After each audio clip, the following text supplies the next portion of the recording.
Bismillah, alhamdulillah, wassalatu wassalamu ala rasulillah.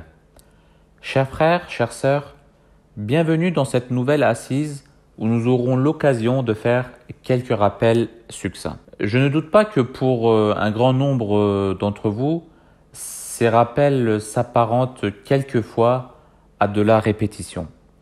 Mais rappelez-vous ce qu'Allah Azza wa Jal dit à ce sujet, à ce propos, Sourate 51, verset 55, et rappelle, car le rappel profite aux croyants. Chers amis, vous savez tous que nous sommes maintenant à quelques heures de l'Aïd el-Kébir, cette fête qui commémore la force de la foi du prophète Ibrahim alayhi salam à Allah Azza wa Jal, qui est symbolisée par l'épisode où il accepte de sacrifier sur l'ordre de Dieu son fils Ismaïl. Après son acceptation de l'ordre divin, Dieu envoie à l'archange Jibril alayhi salam, qui au dernier moment substitue à l'enfant un animal qui servira d'offrande sacrificielle.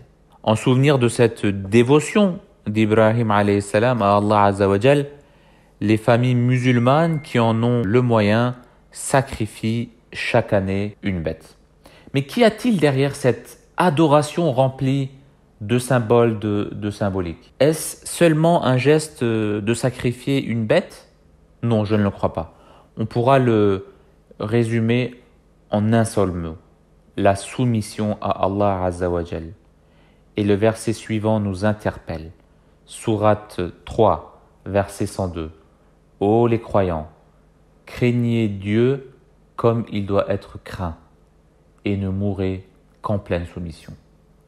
Et on pourra renouveler notre soumission à notre Créateur au même moment que les pèlerins seront en train d'invoquer Allah Azza wa Jal sur le mont Arafah, c'est-à-dire un jour avant l'Aïd el-Kébir.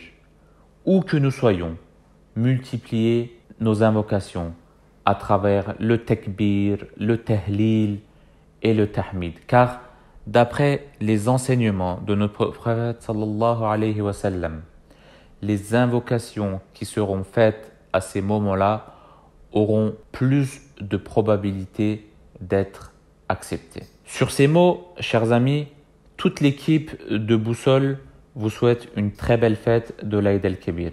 Qu'Allah Azza wa Jal accepte vos sacrifices, vos adorations et vos invocations. Surtout, n'oubliez pas les takbirat qui commenceront à la prière du matin le vendredi 7 juillet et qui continuera jusqu'au 4e jour de la fête d'Al-Kébir jusqu'à la prière d'Al-Asr. Allahu Akbar, Allahu Akbar.